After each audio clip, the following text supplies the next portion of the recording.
वन्द्यं सदा प्रियतमं मम सन्नम ओम सातो ब्रह्ममेव शास्त्रप्रभवं प्रणम्य जगद्गुरूणां गुरुमञ्जसैव विशेषतो मे परमाख्य विद्या व्याख्यां करोम्यन्वपि शाहमेव ಈಗ ಅಂಶಾಧಿಕರಣ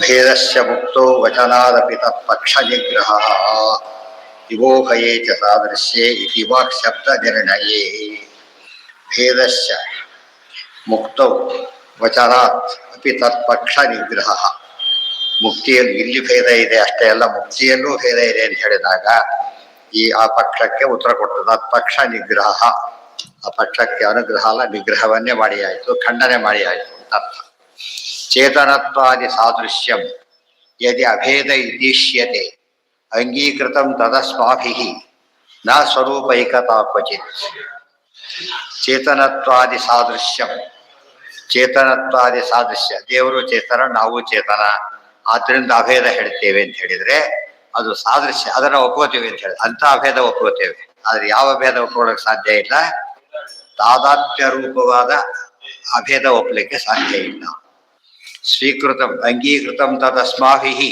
ನ ಸ್ವರೂಪೈಕತಾ ಕ್ವಚಿತ್ ಏಕತಾ ಅಂದ್ರೆ ಐಕ್ಯ ಸ್ವರೂಪೈಕ್ಯವನ್ನ ಒಪ್ಪಲಿಕ್ಕೆ ಸಾಧ್ಯ ಇಲ್ಲ ನಕೇನ ಎಲ್ಲ ಶ್ರುತಿ ಹೇಳಿಲ್ಲ ಆದ್ರಿಂದ ನ ಕೇನಚಿತ್ ಅಭೇದೋಸ್ತಿ ಭೇದಾಭೇದೋಪಿ ವಾ ಕ್ವಚಿತ್ ಸಮುದಾಯಂ ಮೃತೆ ವಿಷ್ಣೋಃ ಸುಗುಣಾದೀನ್ ವಿನಾಪಿ ವಾ ನ ಕೇನಚಿತ್ ಅಭೇದೋಸ್ತಿ ದೇವರಿಗೂ ನಮಗೂ ಅಭೇದ ಇಲ್ಲ ಅಲ್ಲ ಜೀವರಲ್ಲೇ ಪರಸ್ಪರರಿಗೂ ಏನಿಲ್ಲ ಅಭೇದ ಇಲ್ಲ ಜನಗಳಲ್ಲೂ ಏನಿಲ್ಲ ಪರಸ್ಪರ ಅಭೇದ ಇಲ್ಲ ಅಂದ ಮೇಲೆ ಅದಕ್ಕೆ ಜಡ ಭೇದ ಜೀವ ಭೇದ ಇನ್ನು ಜೀವ ಇವೆಲ್ಲ ಏನು ಸಮಾನ ಜಡತ್ವ ಆದರೂ ಏನಲ್ಲ ಒಂದೇ ಅಲ್ಲ ಅದೇ ರೀತಿ ಚೇತನ ಇಬ್ರು ಚೇತನ ಆದ್ರೂ ಒಂದಲ್ಲ ಇನ್ನು ಚೇತನ ಪರಮಚೇತನ ಹೇಗೆ ಒಂದಾಗತ್ತೆ ಇಬ್ರು ಭೃತ್ಯರೇ ಒಂದಲ್ಲ ಇಬ್ರು ರಾಜಭೃತ್ಯರೇ ಒಂದಲ್ಲ ಅಂದಮೇಲೆ ಭೃತ್ಯರಾಜ ಒಂದಾಗ್ತಾರೆ ಆದ್ರಿಂದ ಸಾಧ್ಯ ಇಲ್ಲ ಅಂಗೀಕೃತಂ ತದಸ್ಮಾಭಿಃ ನ ಸ್ವರೂಪೈಕತಾ ಕ್ವಚಿತ್ ನ ಕೇನಚಿತ್ ಸ್ವರೂಪೈಕ್ಯತಾ ಅಂದ್ರು ಅಂತೆ ತಾದಾತ್ಮ್ಯ ಐಕ್ಯ ಅಂದ್ರು ಅದಿಲ್ಲ ನ ಕೇನಚಿತ್ ಅಭೇದೋಸ್ತಿ ಭೇದಾಭೇದೋಪಿ ವಾ ಕ್ವಚಿತ್ ಚೇತದ್ರೆ ಭೇದ ಅಲ್ಲ ಏನ್ ಹೇಳ್ಬೇಕಲ್ಲಿ ಭೇದನೇ ಹೇಳ್ಬೇಕು ಚೇತನನಿಗೂ ಅವನ ಗುಣಗಳ ಸ್ವರೂಪ ಗುಣಗಳು ಏನ್ ಹೇಳ್ಬೇಕಾಗ ಅದನ್ನ ಅಭೇದ ಹೇಳಿ ವಿಶೇಷದಿಂದ ಭೇದ ವ್ಯವಹಾರ ಮಾಡ್ಬೇಕಷ್ಟೆ ಸಮುದಾಯಂ ಮೃತೆ ವಿಷ್ಣೋಃ ಸುಗುಣಾದೀನ್ ವಿನಾಪಿ ಚ ನಾವೇನ್ ಹೇಳ್ತೇವೆ ಕೆಲವು ಸಲ ಒಬ್ಬ ವ್ಯಕ್ತಿ ಇದ್ದಾರೆ 100 ಜನ ಇದ್ದಾರೆ ದೊಡ್ಡ ಕ್ರೌಡ್ ಇದೆ ಅದರಲ್ಲಿ ಒಬ್ಬರಿಗೂ ಕ್ರೌಡ್ಗೆ ಏನ್ ಭೇದ ಸಂಬಂಧ ಅಂತ ಕೇಳಿದ್ರೆ ಅವನೇ ಅವರವರೇ ಆ ಮಟ್ಟಿಗೆ ಭೇದ ಸಂಬಂಧ ಎಂಥದ್ದು ವ್ಯೂ ಪಾಯಿಂಟ್ ಎಂದು ಹೇಳಿದ್ದೆ ಹೊರತು ಅಲ್ಲಿ ನಿಜವಾಗ್ಲಿರೋದೇನೋ ಭೇದನೆ ಭೇದ ಸಮುದಾಯ ಅಂತ ಅದಕ್ಕೆ ಗುಂಪು ಕೃತೆ ವಿಷ್ಣೋಃ ಸುಗುಣಾದೀನ್ ವಿನಾಪಿ ಆದರೆ ದೇವರಿಗೆ ಮಾತ್ರ ಹೇಳಬೇಕಾದ್ರೆ ಆತನ ಗುಣಾದಿಗಳು ಎಲ್ಲದಕ್ಕೂ ಕೂಡ ಏನು ಹೇಳಬೇಕು ಅತ್ಯಂತ ಭೇದವನ್ನೇ ಹೇಳಬೇಕು ಅದನ್ನ ವಿಶೇಷದಿಂದ ಕೂಡಿಸ್ಬೇಕು ಇತಿ ಶ್ರುತೇರತಸ್ಯ ಇವೆರಡು ವಾಕ್ಯ ಶ್ರುತಿವಾಕ್ಯಗಳು ಅಂತ ಕೊಟ್ಕೊಳ್ಳಿ ಇವೆರಡು ಶ್ರುತಿವಾಕ್ಯಗಳು ಇತಿ ಶ್ರುತಿ ಅಂದ್ರೆ ಯಾವ ಶ್ರುತಿಯನ್ನ ನೀವು ಓದಿ ಅಹಂ ಬ್ರಹ್ಮಾಸ್ಮಿ ಇತ್ಯಾದಿಗಳಿಗೆ ಅಭೇದವನ್ನು ತಿಳ್ಕೊಂಡ್ರು ಅದೇ ಶ್ರುತಿ ಅದಕ್ಕೆ ಸ್ಪಷ್ಟ ಸ್ಪಷ್ಟೀಕರಣ ಕೊಟ್ಟಾಗ್ಬಿಟ್ಟಿದೆ ಈಗಾಗಲೇ ಆದ್ರಿಂದ ಅದನ್ನು ಒಪ್ಲಿಕ್ಕೆ ಸಾಧ್ಯ ಇಲ್ಲ ಇತಿ ಶ್ರುತೇರತಸ್ಯಾಸ್ತಿ ಭೇದಾಭೇದೋಪಿ ಕೇನಚಿತ್ ಭೇದಶ್ರುತಯ ಅಂಶತ್ವ ಸಾದೃಶ್ಯಂ ಅಂಶತಾಪಿತು ಅಭೇದ ಶ್ರುತಿಗಳಿಗೆ ಅರ್ಥ ಏನ್ ಮಾಡ್ಬೇಕಾಗ ಅಂಶ ಸಾದೃಶ್ಯ ಭಿನ್ನಾಂಶ ಅದು ಕೂಡ ಅದನ್ನು ಹೇಳಬೇಕು ಅಂಶಸ್ತು ದ್ವಿಧೋ ಜ್ಞೇಯ ಸ್ವರೂಪಾಂಶೋ ಅನ್ಯ ಏವ ಚ ಅಂಶವು ಎರಡು ಬಗೆಯಾಗಿದೆ ಸ್ವರೂಪಾಂಶ ಮತ್ತು ಭಿನ್ನಾಂಶ ಅಂತ ಮತ್ಸ್ಯಕೂರ್ಮಾದಿಗಳೇನವು ಸ್ವರೂಪಾಂಶ ಜೀವ ಇವೆಲ್ಲ ಇರೋದು ಭಿನ್ನಾಂಶಗಳು ಅಷ್ಟೇ ಹೊರತು ಬೇರೆ ಅಲ್ಲ ಭಿನ್ನಾಂಶ ಅಂದ್ರೆ ಸಾದೃಶ್ಯ ಅಷ್ಟೇ ಅದಾದ್ರೆ ಅದೇ ಸಾದೃಶ್ಯ ಅದು ಬೇರೆ ಅಲ್ಲ ಸಾದೃಶ್ಯ ಇದೆ ಅಷ್ಟೇ ಆ ಅರ್ಥ ಹೇಳ್ಬೇಕು ಅವ್ರದ್ದು ಏನ್ ಹೇಳ ಐಕ್ಯದ ಅರ್ಥ ಕೊಡ್ಲಿಕ್ಕೆ ಸಾಧ್ಯ ಇಲ್ಲ ವಿಭಿನ್ನಾಂಶೋ ಅನ್ಯ ಶಕ್ತಿ ಅಲ್ಪ ಶಕ್ತಿ ಕಿಂಚಿತ್ ಸಾದೃಶ್ಯ ಮಾತ್ರ ವಿಭಿನ್ನಾಂಶಕ್ಕೆ ಏನಪ್ಪ ಒಂದು ಉದಾಹರಣೆ ನೀರಲ್ಲಿ ನಮಗೆ ಚಂದ್ರ ಕಾಣಿಸ್ತಾರೆ ಅದು ಕಂಡು ಚಂದ್ರ ಅಲ್ಲ ಏನದು ಚಂದ್ರನ ಪ್ರತಿಬಿಂಬ ಬಿಂಬ ಚಂದ್ರನ ಪ್ರತಿಬಿಂಬ ಅದಕ್ಕೆ ಏನಿದೆ ಈಗ ನೋಡ್ ಅಲ್ಲಿ ನೋಡತ್ವ ಏನ್ ತೋರಿಸ್ತಾರ ಚಂದ್ರ ನೋಡು ಅಂತ ಚಂದ್ರ ನೋಡು ಕರೆಂಟಿಲ್ಲ ತಾನು ನೋಡ್ಕೊತಾನೆ, ಅದು ತಾನೇನಾ? ಏನದು? ಪ್ರತಿಬಿಂಬ ಅಷ್ಟೇ, ತಾನೇ ಅಲ್ಲ. ಮತ್ತೆ ಅದರಿಂದ ಏನ್ ಮಾಡ್ಕೋಬಹುದು? ಸಾದೃಶ್ಯ ತಿಳ್ಕೊಂಡು ಮುಖದಲ್ಲಿ ವ್ಯತ್ಯಾಸ ಬದಲಾಯಿಸ್ಕೋಬಹುದೇ ಹೊರತು ಏನಲ್ಲ ಅದು. ಆಗಿದ್ದ ಅದೇ ಆಗಿದ್ದರೆ ಕರಡಿ ಹೊಡೆದು ಹೋಯ್ತು, ಅವಾಗ ಏನಾಗ್ತಿತ್ತು? ಇವನು ಸಾಯ್ಬೇಕಾಗಿತ್ತು. ಇವ್ರು ಏನಾಗೇ ಇಲ್ಲ, ಅವ್ರಿಗೆ ಕರಡಿ ಹೊಡೆದೋದು. ಆ ದೃಷ್ಟಿಯಲ್ಲಿ ಸರಿಯಾಗಿ ಯೋಚನೆ ಮಾಡಿದರೆ ಯಾಕೆ ಕೂಡಿಸ್ಬೇಕ? ಅದೇ ಅಂತ ಹೇಳಿ ವ್ಯವಹಾರನೂ ಇದೆ. ಇದು ನಾನೇ ಕರಡಿ ಇದು ನಾನೇ, ಫೋಟೋ ಇದು ನಾನೇ, ತೋರಿದ ಫೋಟೋ ಇದು ನಾನು, ದುಡುಕ್ತವ್ರು ಇದು ನಾನಲ್ಲ, ನನ್ನ ಚಿತ್ರ ಅಂತ ಹೇಳ್ಬೇಕಷ್ಟೆ. ಬಟ್ ನಾನು ಅಂತ ಹೇಳ್ತಾನೆ, ಅದಕ್ಕೆ ಕೇಳೋರಿಗೂ ಗೊತ್ತು, ಹೇಳೋರಿಗೂ ಗೊತ್ತಾದ್ರೆ ಎಲ್ಲಿ ಗೊತ್ತಿದೆಯೋ ಅಲ್ಲಿ ಹೇಳ್ಬೇಕು, ಮತ್ತೆ ಏನು ವಿವರಣೆ ಕೊಡ್ಬೇಕಾಗಿಲ್ಲ. ಇಲ್ಲ ಲೋಕದಲ್ಲಿ ಎಲ್ಲ ಒಪ್ತಾರದಲ್ಲ, ಶಾಸ್ತ್ರಕ್ಕೆ ಬಂದಾಗ ಅದು ಹೇಳಿದೆ ಅದು ಒಪ್ಪಿಟ್ಬಿಡ್ತೇವೆ ಅಂತ ಹೇಳಿ. ಇಲ್ಲೂ ಹಾಗಿದ್ರೆ ಯಾಕೆ ಒಪ್ಲಕ್ಕೆ ಸಾಧ್ಯ ಇಲ್ಲ? ಅಲ್ಲೂ ಒಪ್ಲಕ್ಕೆ ಸಾಧ್ಯ ಇಲ್ಲ. ಇಲ್ಲಿ ಯಾವ ಕಾರಣಕ್ಕೆ ಇಲ್ಲಿ ಒಪ್ಲಕ್ಕೆ ಸಾಧ್ಯ ಇಲ್ವೋ ಅದೇ ಕಾರಣಕ್ಕೆ ಅಲ್ಲೂ ಒಪ್ಲಿಕ್ಕೆ ಸಾಧ್ಯ ಇಲ್ಲ. ಅಂಶ ಅದರಿಂದ ಏನ್ ಹೇಳ್ಬೇಕು? ದೇವ್ರಿಗೆ ಭೇದ ಹೇಳ್ಬೇಕಾದ್ರೆ ನಮಗೂ ನಮ್ಮ ಫೋಟೋ ಭೇದ ಇದೆಯಾ? ಅಭೇದ ಇದೆಯಪ್ಪ? ಹೇಳಲೇಬೇಕಾಗ. ಚಿತ್ರ ಹೇಗಿದೆ? ಒಂದೇ ರೀತಿ. ನಾನು ಅಂತ ವ್ಯವಹಾರ ಮಾಡೋ ರೀತಿನೂ ಇದೆ. ಅದಕ್ಕೆ ತತ್ವಮಸಿ ಶ್ವೇತಕೇತು, ಶ್ವೇತಕೇತು ನೀನು ಪ್ರತಿಬಿಂಬ ಹೊರತು ಏನಲ್ಲ, ಅವನೇ ಅಲ್ಲ. ಹಾ, ಭಿನ್ನಾಂಶ ಅಂದ್ರು ಒಂದೇ, ಭಿನ್ನ ಅಂದ್ರು ಒಂದೇ. ಭಿನ್ನಾಂಶ ಯಾಕೆ ಕರೀತಾರೆ? ಭಾಗ ಅಂತ ಹೇಳೋದಕ್ಕೋಸ್ಕರ ಅಂಶ ಅಂತ ಹೇಳ್ತಾರೆ. ಅಂಶಿನೋ ಯತ್ತು ಸಾಮರ್ಥ್ಯಂ ತತ್ಸ್ವರೂಪಂ ಯಥಾಸ್ಥಿತಿ ಸಯೇವ ಚೇತ್ ಸ್ವರೂಪಾಂಶ ಪ್ರಾದುರ್ಭಾವ ಹರೇರ್ಯಥ. ಇನ್ನೂ ಸ್ಪಷ್ಟ ಮಾಡ್ತಾರೆ. ಅಂಶಿನೋ ಯತ್ ಸಾಮರ್ಥ್ಯಂ ಯತ್ ಸ್ವರೂಪಂ ಯಥಾಸ್ಥಿತಿ. ಅಂಶಕ್ಕೂ ಕೂಡ ಸಾಮರ್ಥ್ಯ, ಮೂಲ ಶಕ್ತಿನೇ ಇರಬೇಕು, ಸ್ವರೂಪನೇ ಅದೇ ಆಗಿರ್ಬೇಕು, ಇರುವಿಕೆ ಒಂದೇ ರೀತಿ ಇರಬೇಕು. ಅದನ್ನು ಸ್ವರೂಪಾಂಶ ಅಂತ ಕರೀತಾರೆ. ಮತ್ಸ್ಯಾದಿಗಳು ಹಾಗೆ. ಸಯೇವ ಚೇತ್ ಸ್ವರೂಪಾಂಶ ಪ್ರಾದುರ್ಭಾವ ಹರಿಯರ್ಯಥ. ದೃಷ್ಟಾಂತ ಬೇಕಾ? ಹರಿಯ ಪ್ರಾದುರ್ಭಾವ ಪಶ್ಚಪೂರ್ವಾದಿ ರೂಪಗಳಿವೆ. ಮೂಲ ರೂಪಕ್ಕೆ ಅದಕ್ಕೇನಿದೆ? ಭೇದ ಇದೆ. ಹಾಗೆ ಎಲ್ಲ ಸಾಮರ್ಥ್ಯ. ನೋಡು ಕೃಷ್ಣ, ನೋಡಿ ನಮ್ಮ ಮೂಲ ರೂಪ ಕರ್ಕೊಂಡ್ಬರ್ತೇನೆ ಅಂತ ಹೋಗಲಿಲ್ಲ, ನೋಡು ಅರ್ಜುನ ವಿಶ್ವ ಹಾಗೆ ತೋರಿಸ್ಬಿಟ್ಟ. ಅಂದ್ರೆ ಅದಕ್ಕೆ ಮೂಲಕ್ಕೂ ಅದಕ್ಕೆ ಏನಿಲ್ಲ, ಭೇದ ಇಲ್ಲ ಅಂತ ಅರ್ಥ. ಸೂರ್ಯಮಂಡಲ ಮಾನ್ಯೇಕ ತತ್ಪ್ರಕಾಶಾಭಿಮಾನವಾನ್ ಸೂರ್ಯೋಥ ಸಪ್ತಮಾಬ್ಧೇಶ್ಚ ಬಾಹ್ಯೋದಶ್ಯತ ವಾರಿಪಃ ಕಠಿಣತ್ವೇನ ಮೇರ್ವಾದಿ ಪೃಥಿವ್ಯಾ ಅಪಿ ದೇವತಾಃ ಧರಾದೇವಿ ಏವಮೇವೈಕೋ ಭಗವಾನ್ ವಿಷ್ಣುರವ್ಯಯ. ಒಂದು ದೃಷ್ಟಾಂತ ಕೊಡ್ತಾರೆ. ಸೂರ್ಯಮಂಡಲಂ ಮಾನಿ ಏಕಃ. ಸೂರ್ಯಮಂಡಲ ಇದೆ, ನಾವು ಸೂರ್ಯಮಂಡಲ ಅಂತ ಯಾರು ತೋರಿಸಲ್ಲ. ಏನಂತ ತೋರಿಸ್ತಾರೆ? ಸೂರ್ಯ ಅಂತ ತೋರಿಸ್ತಾರೆ. ಆದರೆ ಸೂರ್ಯಮಂಡಲ ಮಾನಿ ಏಕ, ಅದಕ್ಕೆ ಅಭಿಮಾನಿ ಸೂರ್ಯನೇ ಹೊರತು ಅದೇ ಏನಲ್ಲ, ವೆಹಿಕಲ್ಲೇ ವ್ಯಕ್ತಿ ಅಲ್ಲ. ಅವ್ರು ಬಂದಿರೋದು ಕಾರ್ ನೋಡಿ, ಅವ್ರು ಬಂದಿದ್ದು ಕಾರು, ಅದಕ್ಕೆ ಸಂಬಂಧಪಟ್ಟ ಕೂತಿದ್ದಾರ ಅಂತ ಹೇಳಿದ್ರೆ ಅವ್ರು ಬಂದರು ಅಂತಾನೆ ಕರೀತಾನೆ. ಸೂರ್ಯಮಂಡಲ ಮಾನಿ ಏಕಃ ತತ್ ಪ್ರಕಾಶ ಅಭಿಮಾನವಾನ್. ಯಾರಾತ? ಪ್ರಕಾಶಕ್ಕೆ ಅಭಿಮಾನಿ ದೇವತೆ ಆತ. ಸೂರ್ಯಮಂಡಲಕ್ಕೆ ಪ್ರಕಾಶ ಇದೆ, ಅಭಿಮಾನಿ ದೇವತೆ ಯಾರು? ಸೂರ್ಯ ದೇವರು. ಅದೇ ರೀತಿ ಸೂರ್ಯ ಸಪ್ತಮಾಬ್ಧೇಶ್ಚ ಬಾಹ್ಯೋದಶ್ಚ ವಾರಿಪ. ಸಪ್ತಮಾಬ್ಧಿ 7 ಇದಿದೆ, 7 ಕ್ಷೀರ ಸಮುದ್ರ ಇದೆ, ಹೊರಗಿನ ನೀರಿದೆ. ಅಥವಾ ಶುದ್ಧೋದಕ ಸಮುದ್ರ ಇದೆ, 7 ಶುದ್ಧೋದಕ ಸಮುದ್ರ ಇದೆ. ಇಲ್ಲಿ ಒಳ್ಳೆ ನೀರಿದೆ. ಇದಕ್ಕೆ ಯಾರು ಅಭಿಮಾನಿ ದೇವತೆಗಳು? ಇದಕ್ಕೆ ವಾರಿಪ. ವಾರಿ ಅಂದ್ರೆ ನೀರು, ಪ ಅಂದ್ರೆ ಅಧಿಪತಿ, ವರುಣ ಅಂತ. ವಾರಿಪಃ, ವಾರೀಶ ಅಂತ ಹೇಳಿದ್ರು. ವಾರೀಶ ಅಂತ ಯಾರು ಇಟ್ಕೊಂಡಿದ್ದಾರೆ ಹೆಸರಿಲ್ಲ, ವಾರೀಶ ಅಂತಿಲ್ಲ. ಕಠಿಣತ್ವೇನ ಮೇರ್ವಾದಿ, ಕಠಿಣತ್ವೇನ ಮೇರ್ವಾದಿ ಪೃಥಿವ್ಯಾ ಅಪಿ ದೇವತಾ. ಇನ್ನು ಮೇರ್ವಾದಿಗಳಿವೆ, ಅಲ್ಲಿ ಕಾಠಿಣ್ಯ ಇದೆ. ನೀರಿನಲ್ಲಿ ಕಾಠಿಣ್ಯ ಇಲ್ಲ, ಈಗಂದ್ರೆ ಹೋಗ್ಬಿಡೋದು. ಆ ರೀತಿ ಇದರಲ್ಲಿಲ್ಲ, ಕಾಠಿಣ್ಯ ಇದೆ ಮೇರ್ವಾದಿಗಳಲ್ಲಿ. ಪೃಥಿವ್ಯಾಪಿ ದೇವತಾ, ಪೃಥ್ವಿಗೂ ದೇವತೆ ಇದ್ದಾರೆ, ಅದಕ್ಕೂ ಎಲ್ಲದಕ್ಕೂ ದೇವತೆಗಳು ಅಂತ ಇದ್ದಾರೆ. ನಾವು ಕರಿಬೇಕಾದ ವಸ್ತುವಿನ ಹೆಸರು ಕರಿತೇವೆ, ನೀರು ತಗೊಂಡ್ ಬಾ ಅಂತೇವೆ, ನೀರು ಅಭಿಮಾನಿ ದೇವತೆ ಅಂತ ತಗೊಂಡ ಅಂತ ಹೇಳೋದಿಲ್ಲ. ಬಟ್ ಆಕ್ಚುಲಿ ಯಾರಿದ್ದಾರಲ್ಲಿ? ದೇವತೆಗಳು ಇದ್ದಾರೆ. ಕಠಿಣತ್ವೇನ ಮೇರ್ವಾದೆ ಧರಾದೇವಿ ಏವಮೇವ ಏಕಃ. ಅದೇ ರೀತಿ ಧರಾದೇವಿ ಎಲ್ಲದಕ್ಕೂ ಅಭಿಮಾನಿ. ಒಟ್ಟಿಗೆ ಯಾರನ್ನು ಹೇಳ್ಬೇಕಾಗ ಧರ, ಭೂದೇವಿ. ಪರ್ವತಗಳಿಗೂ ಭೂದೇವಿ ಇದೆ, ಇಬ್ರಿಗೂ ಭೂದೇವಿ ಒಟ್ಟಾಗಿ. ಪರ್ವತ ಅದು ಬಿಡಿಸಿದಾಗ ಬೇರೆ ಆಗುತ್ತೆ. ಪರ್ವತಗಳ ಅಭಿಮಾನಿ ದೇವತೆಗಳು ಯಾರು? ಯಾರು? ಗರುಡ ಶ್ರೇಷ್ಠ ರುದ್ರರು. ಯಾಕೆ? ಪರಾಬರಾತ್ ಪರ್ವತ ನಾಮಧೇಯಾನ್ ಎಲ್ಲಿ ಹೇಳಿದ್ದಾರೆ? ಧನ್ಯಾಶ್ಚರ್ಯ ಉಪಾಖ್ಯಾನದಲ್ಲಿ ಹೇಳ್ತಾರೆ. ಅದು ನೆನ್ಪಿಟ್ಕೊಂಡ್ರೆ ಇದೆಲ್ಲದಕ್ಕೂ ಸೊಲ್ಯೂಷನ್ ಸಿಗುತ್ತೆ. ಸಿರಿ ಭೂಮಿಗೆ ಅಷ್ಟೇ ಹೇಳ್ಬಿಡೋದು, ಮತ್ತೆ ಬಿಡಿಸಿ ಹೇಳೋದಿಲ್ಲ. ಅದು ಬಿಡಿಸಿ ಹೇಳಿದಾಗ ಉತ್ತರ ಕೊಡ್ಬೇಕು, ಗೊತ್ತಾಯ್ತಾ? ಕಠಿಣತ್ವೇನ ಮೇರ್ವಾದೇಹೇ ಪೃಥಿವ್ಯಾಪಿ ದೇವತಾ ಧರಾದೇವಿ ಏವಮೇವ ಏಕಃ ಭಗವಾನ್ ವಿಷ್ಣುರವ್ಯ. ಹೀಗೇನೆ ಇಲ್ಲಿ ಏನರ್ಥ ಆಯ್ತು ಅಂದ್ರೆ ಸೂರ್ಯಮಂಡಲ ಬೇರೆ, ಸೂರ್ಯ ಬೇರೆ, ನೀರು ಬೇರೆ, ನೀರು ಅಭಿಮಾನಿ ದೇವತೆ ಬೇರೆ, ಭೂಮಿ ಬೇರೆ, ಅಭಿಮಾನಿ ದೇವತೆ ಬೇರೆ ಅರ್ಥ ಆಯ್ತಲ್ಲ. ಆದ್ರೂ ಏನಂತ ಕರೀತೀವಿ ನಾವೀಗ? ಮಂಡಲವನ್ನೇ ಸೂರ್ಯ ಅಂತಾನು, ಇದನ್ನು ಬರೀ ಭೂಮಿ ಕರೀತೇವೆ, ಭೂದೇವಿಯನ್ನು ಭೂಮಿ ಅಂದ್ಬಿಡ್ತೇವೆ. ಈಗಲ್ಲ ಅಂತ್ಯವಲ್ಲ, ಹಾಗೆ ವ್ಯವಹಾರ ಹೊರತು ಬೇರೆ ಅಲ್ಲ. ಇವೆಲ್ಲ ಏನಿವೋ ಭಿನ್ನಾಂಶಗಳು. ಅಭಿಮಾನಿ ದೇವತೆಗೂ ಅಭಿಮನ್ಯಮಾನ ವಸ್ತುವಿಗೂ ಏನು ಸಂಬಂಧ? ಇನ್ನು ಆಫೀಸರಿಗೂ ಆಫೀಸ್ಗೆ ಏನು ಸಂಬಂಧ? ಭೇದ ಸಂಬಂಧನೇ.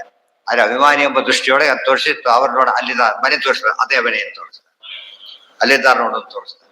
ಇಷ್ಟು ತೋರಿಸಿದ್ರು ಕೂಡ ದೇಹ ತೋರಿಸ್ತಾರೆ ಅಷ್ಟೇ, ಒಳಗೆ ಜೀವ ತೋರ್ಸಕ್ ಬರೋದಿಲ್ಲ. ತನ್ನ ಜೀವನೇ ತನಗೆ ಗೊತ್ತಿಲ್ಲ, ಅವ್ರ ಜೀವ ತೋರ್ಸಕ್ಕೆ ಬರೋದಿಲ್ಲ.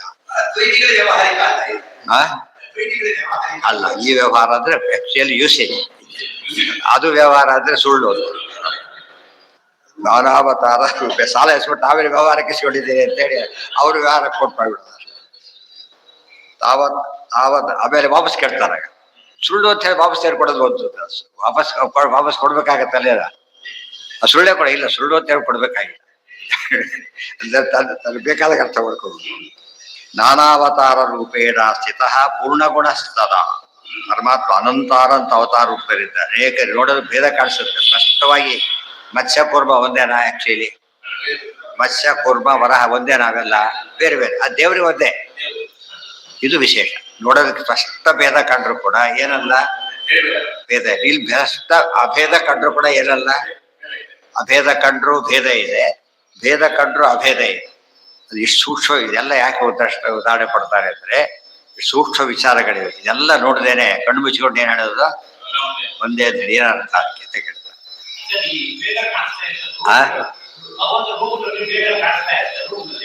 ಕಾಣಿಸ್ತಾ ಇದೆ, ನಿಜವಾಗ್ಲೂ ಇಲ್ಲ, ನಿಜವಾಗ್ಲೂ ಇಲ್ಲ.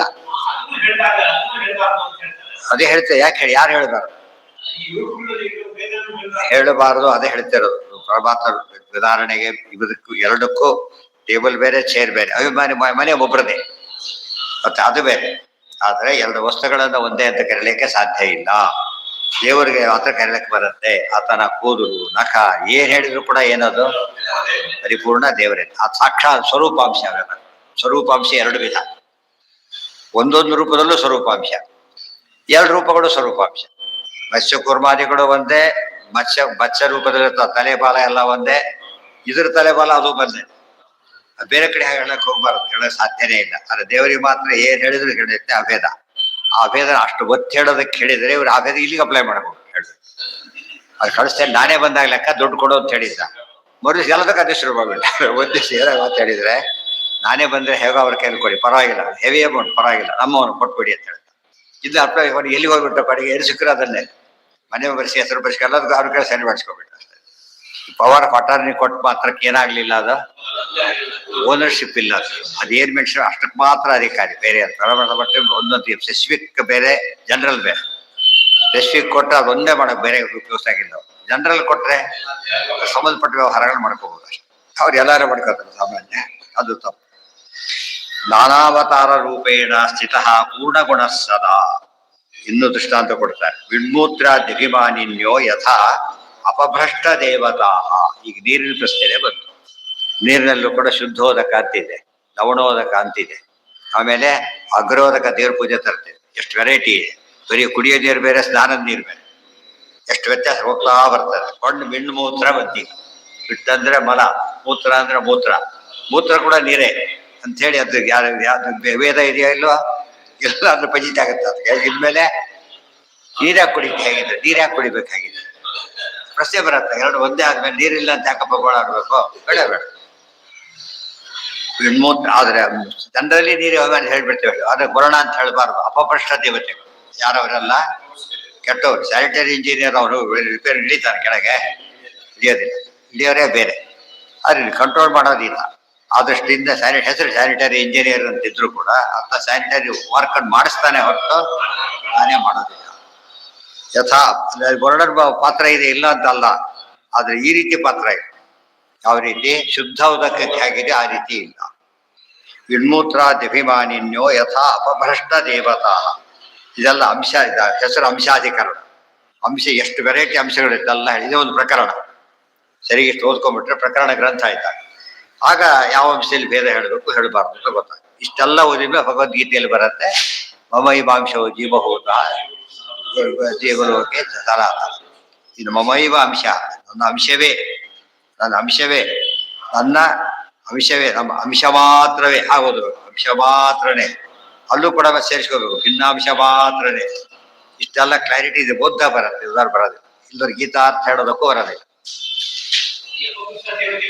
ಹಾ, ಎಲ್ಲಿದ್ ಕೆಟ್ಟದಲ್ಲೇ ಇರುತ್ತೆ, ಅದೇ ಫಸ್ಟ್ ಆದ್ರೆ ಅಲ್ಲೇನೆ ಕ್ಲಾರಿಟಿ. ಎಲ್ಲಿರ್ತಾವ್ರು ಪಾಪ ಅವರು, ಅಲ್ಲೇ ಇರ್ತಾರೆ. ಇಲ್ಲೆಲ್ಲಿ ವಾಚ್ಮ್ಯಾನ್ ಎಲ್ಲಿರ್ಬೇಕು, ವಾಚ್ಮ್ಯಾನ್ ಕೂಡಲ್ಲೇ ಇರ್ತಾರೆ ಅಷ್ಟೇ. ಇವಾಗ ಒಳಗಡೆ ಓಡಾಡಿಲ್ಲ, ವಾಚ್ಮ್ಯಾನ್ ಒಳಗೆಲ್ಲ ಓಡಾಡಾಗಿಲ್ಲ, ಅಲ್ಲಿ ಮಾತ್ರ. ಯಾರಿಗೆ ಅಪವೃಷ್ಟ ದೇವತೆಗಳಿಗಿದೆ, ಅಲ್ಲೇ ಕೆಟ್ಟದ್ದೆಲ್ಲ ಅವ್ರಿಗೆ ಬರುತ್ತೆ. ಕೆಟ್ಟ ಕೆಲಸ ಮಾಡಿದ ಫೈನ್ ಹಾಕೋದಿಲ್ಲ, ಫೈನ್ ಕೆಟ್ಟದ್ದು ಕೊಡೋದಿಲ್ಲ. ತ್ಯಾಜ್ಯಕ್ಕೆ ಫೈನ್ ಹಾಕಿದ್ರೆ ಯಾವನ್ನೆಲ್ಲ ಕೊಡ್ಬೇಕಂತ ತ್ಯಾಜ್ಯದ ಹೋದ್ರೆ ಕೊಡ್ಬೇಕು. ಸೂರ್ಯಾದಿಭ್ಯಸ್ತಥೈವಾಯಂ ಸಂಸಾರಿ ಪರಮ. ಎಷ್ಟು ದೃಷ್ಟಾಂತ ಕೊಟ್ಟಿರ್ತಾರೆ, ಇಷ್ಟೊಂದು ಸರಿಯಾದ ದೃಷ್ಟಾಂತ ಕೊಟ್ಕೊಂಡ್ಬಿಟ್ರೆ ಶಿಮಿಲ್ದಿರೋರು ಬೇರೆ, ಡೆಸಿಮಿಲ್ದಿರೋರು ಬೇರೆ, ತಂದದೇ ಬೇರೆ, ಸ್ವರೂಪಾಂಶ ಒಂದೇ ದೇಹದಲ್ಲಿ ಅಭೇದ ಇರೋದು ಬೇರೆ, ಎರಡು ದೇಹಕ್ಕೆ ಅಭೇದ ಇರೋದು ಬೇರೆ. ಜೀವ ಸಾಹಿತ್ಯ ಮುಕ್ತರಿರ್ತಾರೆ, ದೇವ್ರ ಮೈಮೇಲೆ ಓಡಾಡ್ಕೊಂಡಿರ್ತಾರೆ, ಆದ್ರೂ ಏನಿಲ್ಲ ಅಲ್ಲಿ ಅಭೇದ ಇಲ್ಲ. ಮತ್ಸ್ಯಕೂರ ಬೇರೆ ಇದ್ದು ಅಭೇದ ಇದೆ, ಒಂದೇ ಕಡೆ ಇವ್ರು ಕೂತರು ಅಭೇದ ಇದೆ. ಯಾಕೆ? ವಸ್ತುಗಳು ಬೇರೆ ಅವರು, ಎಲ್ಲಿದ್ರು ಕೂಡ ಮೈಮೇಲೆ ಇರುವರು ಹೊರೆ ಓಡಾಡೋದು ಮಾತ್ರ, ಕೆಲವು ಏನಿರುವ ಆಗೋದಿಲ್ಲ, ಅವ್ರು ಮನುಷ್ಯರು ಆಗೋದಿಲ್ಲ. ಹಾ ಏನ? ಹೌದೌದು, ಅಪಭ್ರಷ್ಟ ಎಲ್ಲಾದ್ರೂ ತಮೋಯೋಗಿರೋ ದೇವತೆಗಳು ಹೆಸರು ಹಾಕುವ ಆಫೀಸರ್, ಆಫೀಸರ್ ಅಂತ ಕರಿತೀವಲ್ಲ ಆ ಅರ್ಥ. ಸುಮ್ಮನೆ ಅಟೆಂಡರ್ ಆಫೀಸರ್ ಅಂತ ಕರೆಯೋರು, ಆ ಸಂಬಂಧಪಟ್ಟವ್ರನ್ನ ಕರೀತಾರೆ ಅಷ್ಟೇ. ಅವ್ರ ಪ್ರಕಾರ ಅವರೇ ಮುಖ್ಯಸ್ಥರು, ಭ್ರಮೆ ಒಳಗಾಗ್ತಾರೆ. ಆ ಪದಕ ವ್ಯವಸ್ಥೆ ಹೋಗಿದ್ರೆ ಅವ್ರಿಗೆ ಜ್ಞಾನ ಬಂದ್ಬಿಡ್ತೀವಿ, ಉಳಿದವ್ರಿಗೆ ಬರಬಾರ್ದು. ಓ ದೇವತೆಗಳು ತಪ್ಪು ತಿಳ್ಕೊಳ್ಳಿ, ಅವರು ಎಲ್ಲಪ್ಪ ಹೇಳ್ಬಿಡೋದು ಅಷ್ಟೆ. ಹಾ, ಒಂದು ಬರುತ್ತೆ ಈಗ, ಯಾಕೆ ಯೋಚನೆ ಮಾಡ್ತಾರೆ? ಸೂರ್ಯಾದಿ ದಾಸರು ಕಿತವರು.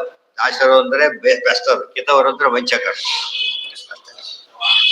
ಸೂರ್ಯಾದಿಭ್ಯಸ್ತಥೈವಾಯಂ ಸಂಸಾರಿ ಪರಮಾತ್ಮೃಥಕ್. ಹೀಗೆ ಸೂರ್ಯಾದಿಗಳಿಂದ ಹೇಗೆ ಅವರು ಭಿನ್ನರಾಗಿದ್ದಾರೋ, ಸೂರ್ಯಾದಿ ದೇವತೆಗಳಿಗಿಂತ ಅದರ ಅಭಿಮಾನಿ ಅಪಭ್ರಷ್ಟ ದೇವತೆಗಳು ಹೇಗೆ ಬೇರೆನೋ, ಹಾಗೆ ಸಂಸಾರಿಯಲ್ಲಿ ಪರಮಾತ್ಮ ಎಲ್ಲಿ? ಸಂಸಾರಿ ಜೀವನಿಗೂ ಪರಮಾತ್ಮನಿಗೂ ಏನಿದೆ? ಭೇದ ಇದೆ. ಸಂಸಾರಿ ಜೀವನ ಮುಕ್ತ ಜೀವನ ಆಗೋದ್ರಿಂದ ಭೇದ ಅಲ್ಲೇ ಕಂಟಿನ್ಯೂ. ಸರ್ವಿಸ್ ಅಲ್ಲಿ ಇದ್ದಾಗ ಭೇದ ಇದ್ದರೆ ರಿಟೈರ್ ಆದ್ಮೇಲೆ ಏನಿರ್ಬೇಕು? ಭೇದ ಇರಲ್ಲ, ಆಮೇಲೆ ಐಕ್ಯ ಬರುತ್ತಾ? ಬರೋದಿಲ್ಲ. ದೇಹ ದೋಷ ಇಷ್ಟ ದೃಷ್ಟತ್ವ ಅಪಭ್ರಷ್ಟಾಖ್ಯ ದೇವತಾ. ಆ ದೇಹ ದೋಷ ಅವರಿಗೆ ತಲುಗುತ್ತೆ, ದೇವತೆಗಳು ತಲುಪೋದಿಲ್ಲ. ಇದು ವಿಶೇಷ ಅಂಶ. ಅಂದ್ರೆ ಕ್ಯಾಂಡಿಡೇಟ್ ಕೆಲಸ ಮಾಡ್ತಾನೆ, ಗೊತ್ತಾ? ಅವನಿಗೆ ಲೇಪ ಇದೆ, ವಾಸ ಮಾಡೋದು, ನಾನು ಎಲ್ಲ ಮಾಡಬೇಕು, ಇಂಜಿನ್ ಮಾಡಿಸಿದ್ದೇನೆ ಅವೆಲ್ಲ ಏನೇ ಗೊತ್ತಾಯ್ತಾ? ಇದ್ದ ದೇವತೆಗಳು ಪಾಪ ಕಾರ್ಯ ಮಾಡಿಸಿದ್ರು, ಅವರಿಗೆ ಪಾಪ ಕಾರ್ಯದ ಲೇಪ ಇಲ್ಲ. ದೈತ್ಯರಿಗೆ ಲೇಪ ಇಲ್ಲ. ಪುಣ್ಯ ಕಾರ್ಯದ ಲೇಪ ಅವರಿಗಿಲ್ಲ, ಪುಣ್ಯ ಕಾರ್ಯ ಲೇಪ ಇವರಿಗಿಲ್ಲ. ದೇವತೆಗಳು ಶೇರ್ ಹೋಗ್ಲೇಬೇಕು ಆಫೀಸ್ ಆಗಿದ್ದಕ್ಕೆ. ದೇಹ ದೋಷ ಇಷ್ಟ ದೃಷ್ಟತ್ವ ಅಪಭ್ರಷ್ಟಾಖ್ಯ ದೇವತಾ.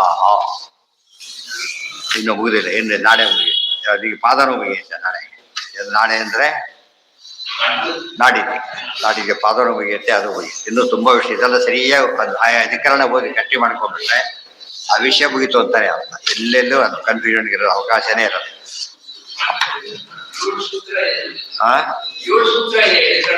ಅದಕ್ಕೆ ಒಟ್ಟಿಗೆ ಬೇಡ.